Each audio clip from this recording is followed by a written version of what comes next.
ยังนี่พ่อเฒ่าเฮ็ดฮิตโมเฮ็ดฮิตพี่น้องเฮาเฮ็ดฮิตอ๋ออีพ่อคือมาซอยบ่มาซอยซอยตัวหนึงเนาะแล้วก็เอาแบะ2โตมีหมูมีไก่บ่มีแล้วมีหม้อซุปอีพร้อมเนาะนี่ซอยก็บ่แลบ่วิธีฮิตไม่พอเนาะจ้าอันนี้คือใบตองตัวใหญ่ๆเลยพี่น้องเพราะว่ามันมี2ประเภทเด้เขาเจ้าก็มาห่อข้าวต้มมื้อนี้เด้อทุกคน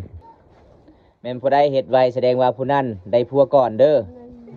ประเภทนี้เขาเจ้าก็สิเกมเฮ็ดงานเหย่าเพราะว่าเฮาก็ได้พอสาวลาวมื้อนี้5คน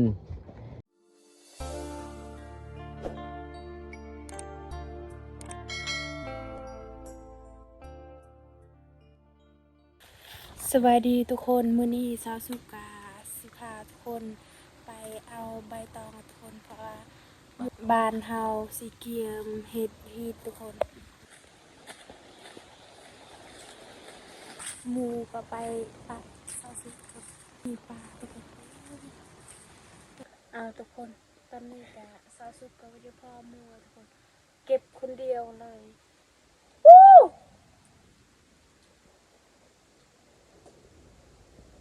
เก็บอยู่เลยทุกคนเก็บคนเดียวแหละ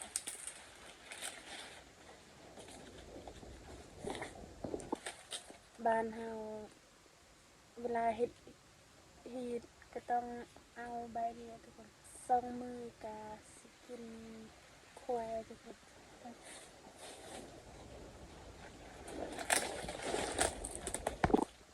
มาเด้อผู้ใดว่าง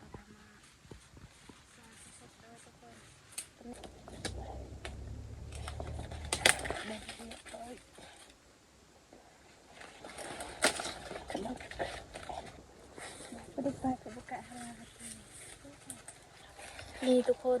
สาวสุกได้มื้อนี้ตอนนี้สาวสุกก็สิกลับบ้านแล้ว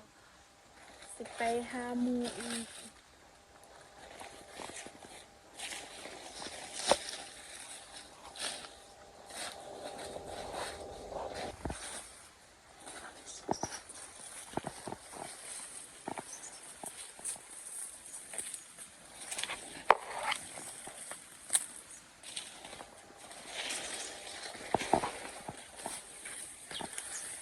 เอาทุกคนตอนนี้สาวสุกาฮอดเรือนแล้วเด้อ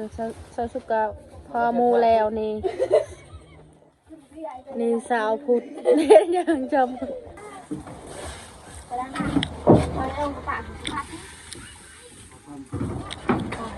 อันเดิมทุกคนเด้โอ้ดอาเลยเรามาใส่ใจ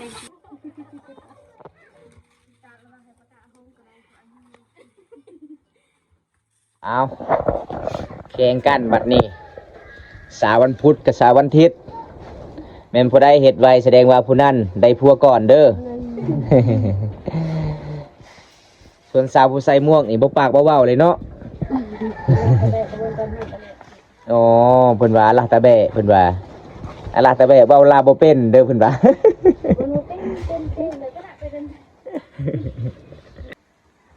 มื้อนี้ก็สิไปเบิ่งประเพณีทางนี้ทุกคนประเพณีก็เจ้าก็สิเกมเฮ็ดงานเหย่าเพราะว่าเฮาก็ได้พอสาวลาวมื้อนี้5คนมีผู้บ่าวคนหนึงมาซอยเด้เพิ่นว่าคันบ่ได้ซอยผู้สาวหรือผู้สาวเฮ็ดสาโพดก็เลยมาซอยผู้สาวก่อน ผู้สาวมีแต่ผู้สาวเกิดวันพุธวันพฤหัสวันศุกร์โอ้ยวันอาทิตย์ สุมพอสาพี่น้องเอ้ยมันมีดาวพุธดาวคารก็มีเลยพี่น้องอยู่บนหัวสาวพุธ มื้ออื่นเราต้มบ่มื้ออื่นบ่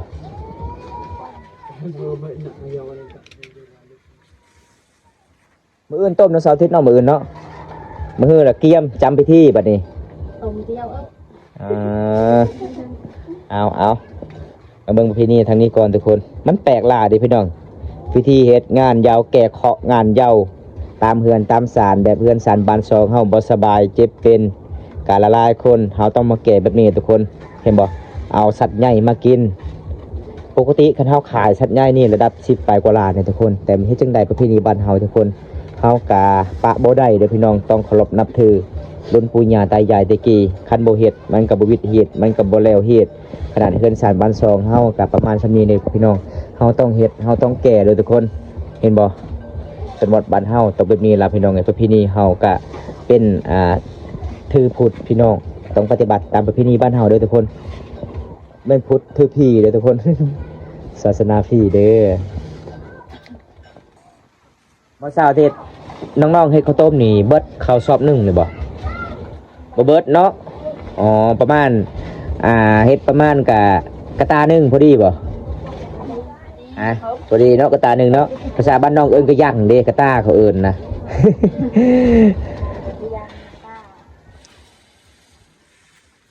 มันแปลกได้ทุกคนเห็นบอกเขาเจ้าต้องซอยกันพี่น้องเอ้ยอีกยังสองมือกับหมู่บ้านนี่ทั้งงานเหย้าทั้งงานดองมาอีกทุกคนนี่มาจากหมู่บ้านนองดาสาวเขามังกรแล้วก็เบาเฮียง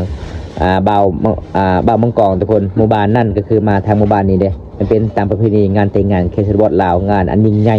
ของสุนทรบรูมังกรบ้านเฮาเด้อทุกคนถ้าบำตามาเดี๋ยวบำตากันสุดท้ายให้ FC ทำชมมีงานเหย้าแล้วก็งานดองไปพร้อมเลยทุกคนเลยโอ้แสดงว่าอยู่เรื่องห้องน้องนี่มีควายตัวหนึงมีแบะตัวหนึงบ่น้องโอ้แบะสองตัวโอ้มีหมูมีไก่บ่ มีไก่ อันนี้ก็คือซ้ำเฮ็ดดองใหญ่เนาะโอ้พี่น้องไอ้คันเฮ็ดดองน่าสิได้เงินทางเจ้าบ่าวเด้ก็คือน้องมาแกะโอ้ต้องเฮ็ดลายแน่เนาะน้องเนาะอ๋อพี่น้องไอ้อยู่เฮือนน้องน่ะก็เสียรายเงินเลยทุกคนเนี่ยคันรวมมูลค่าก็ตกประมาณ50 ล้านนี่ทุกคนเพราะว่าคันสิเอาผัวเอาเมียนี่โอ้มันก็สิบ่เฮ็ดแบบนี้พี่น้องมันเป็นตามประเพณีเด้อทุกคนเฮาต้องปะบ่ได้เฮาต้องปฏิบัติประเพณีบ้านเฮาเด้อพี่น้อง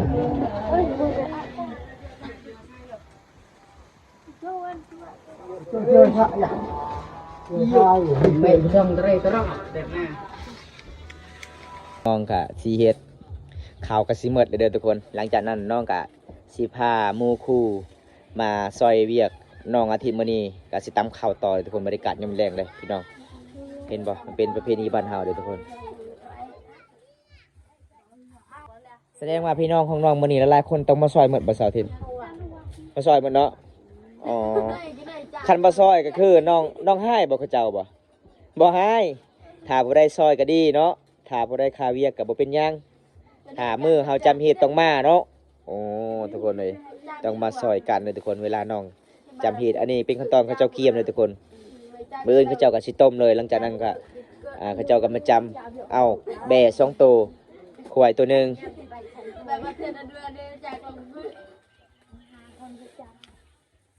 อันนี้ก็คือนาทีผู้สายเลยทุกคนนาทีผู้สายเขาเจ้ากาสิเฮ็ดแบบบางเขาเจ้ากาสิมัด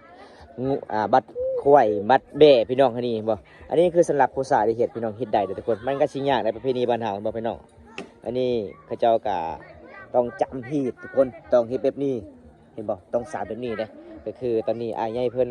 ก็สิเกียมแบบเฮ็ดต่างแบบประเพณีที่12ของ14ชุมพรมังกรอันนี้เป็นหยังนี่อ้ายเป็นหยังอันนี้น่ะเฮ็ดหยังนี่เฮ็ดฮีดบ่โอ้ประเพณีบ้านเฮาเนาะปะบ่ได้เด้อทุกคนต้องเฮ็ดแบบนี้อีกประมาณยังจักมื้อจึงเขาเจ้ามาจำเฮ็ดอ้ายมื้ออื่นบ่มื้ออื่นคือมื้ออื่นคือจำมื้อคือกินอ๋อเป็นงานเหย้าชุมพรบรูเนาะอ๋อมื้ออื่นคือเขาเจ้าควบตังเด้อทุกคนเลยแล้วก็มาจำเฮ็ดเลยประเพณีบ้านเฮาปีกระจาด อ๋อ ปีกระจาด อ๋อโดยทางปีกระจาดเอาควายตัวหนึงเนาะแล้วก็เอาแบะ2ตัวมีหมูมีไก่บ่ มีแล้ว โอ้มีหมอมีไก่แล้วมีหมอยาวหมออันนั้นเลยโอ้มีหม้อสูบไปพร้อมเนาะ นี่ เอาประเพณีบ้านเฮาต้องแบบนี้ทุกคน อันนี้ก็คือซ้ำงานดอกในพอเนาะ นั่นแหละ อ๋อ นี่ล่ะพี่น้องเอ้ยประเพณีชนบทชนเผ่าบรูเด้อพี่น้องถ้าบ่ได้อยากไปรับเบิ่งประเพณีทางนี้ก็มาได้เด้อทุกคนเดี๋ยวบำตากันสุดท้ายให้ FC ได้รับชมเด้อทุกคนมื้อนี้ดีพอเฒ่าของเพิ่นอันนี้คือสูตรของพ่อเฒ่าเพิ่นเด้จะเฮ็ดหยังนี่พ่อเฒ่า เฮ็ดฮิตโมเฮ็ดฮิตนี่พี่น้องเฮาเฮ็ดฮิต อ๋ออีพ่อคือมาซอยบ่ มาซอย อ๋อโดยต้องสร้างแบบนี้เนาะ ซอยน้อง อ๋อ อันนี้ฮิตของเฮา โดยเฮ็ดของสมภารมังกรในพ่อเนาะ โอเค แล้วก็มาอื่นแล้วก็สิเกียมบ่สิเกียมจำเฮ็ดบ่ เจ้า โอ้พี่น้องเห็นบ่ อันนี้ขั้นตอนของพ่อเฒ่าเพิ่นได้เพราะว่าเพิ่นก็เป็นรุ่นปู่ย่าตายายตะกี้เพิ่นอายุเก่าแก่เพิ่นฮู้จักประเพณีทุกคน ส่วนสาวนุ่มผู้สาวเขาเจ้ากำลังห่อข้าวต้มอยู่เฮือนเลยทุกคนเห็นบ่ เจ้า เขียนชนบทสุนทรบรูบ้านเฮาต้องมาช่วยกันแบบนี้พี่น้องเอาขอบใจเลยเด้อพ่อเฒ่าเด้อ เจ้าเจ้า ต้มยังน้อเอาอาหารยังน้อมาให้สามหมู่บ้านมาซอยเวียงเจ้ามื้อนี้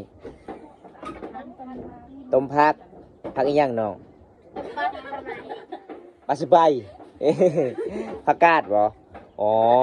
ก็คือน้องมื้อนี้ก็ต้อนรับหลายๆพี่น้องมาซอยมื้อนี้น้องก็เอาผักกาดเด้อทุกคนเลยเพราะว่าเป็นหมู่บ้านน้องก็นอกจากสุดกับตัวเมืองอยากซื้ออาหารในเมืองก็บ่มีเงินมีคำเพราะว่าเฮือนสารบ้านซองน้องมื้อนี้น้องก็สิมาแก้เฮ็ดพี่น้องต้องเสียเงินหลายเด้อทุกคนเลยมีเบส2ตัวมีควายตัวหนึงมีหมูมีไก่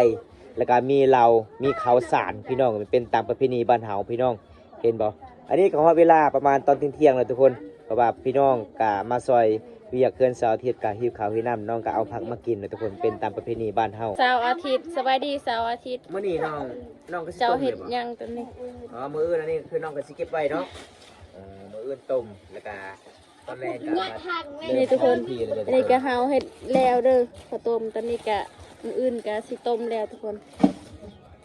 สองมือก็สิเฮ็ดฮีดแล้ว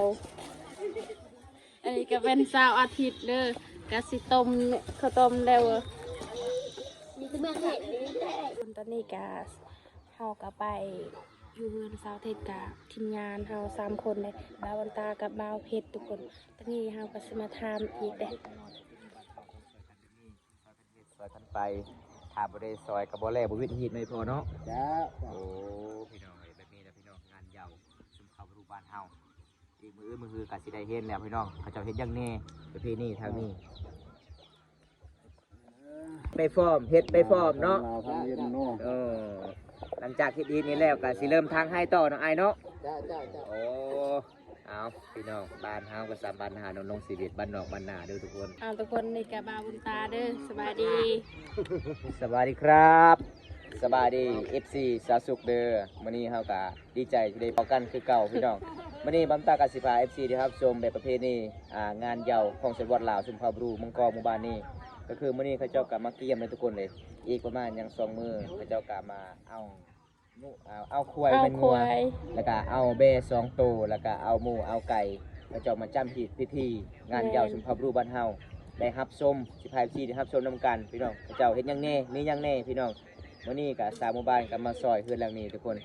ชาวชุกก็มาซอยบ่เจ้าบ่ แมนข่อยก็มาซอย มื้อนี้ สาว เขา ทิพย์ เจ้ากินหยังแน่มื้อนี้นะ มื้อนี้หลาย หลายๆอย่างเลย ๆแมน เยี่ยมเฮ็ดข้าวต้มห่อข้าวต้มเนาะ แมน อ๋อ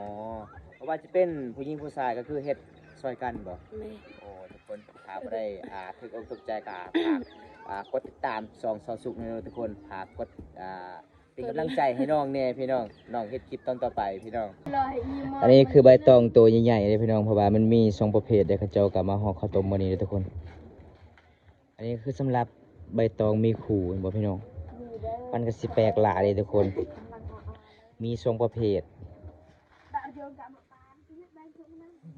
เฮ็ดข้าวต้มมันก็สิลำบากพี่น้องประเพณีบ้านเฮาคันบ่เฮ็ดมันก็บ่วิธีเด้อทุกคนอันนี้ก็คือผู้สาวเขาเจ้าก็มาซอยพี่น้องเอ้ย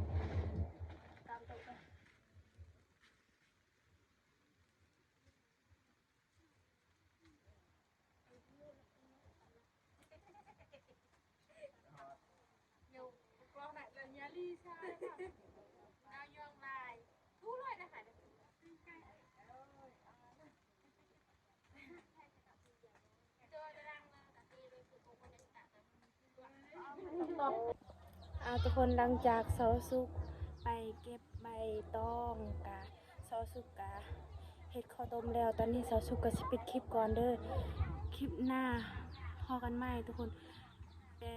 2มื้อกะเขาสิเฮ็ดแล้วเด้อตอนนี้เสาสุกก็สิปิดคลิปก่อนทุกคนคลิปหน้าพอกันใหม่ใครรับชมคลิปนี้แล้วก็ฝากกดไลค์กดแชร์ฝากติดตามสิเด้อ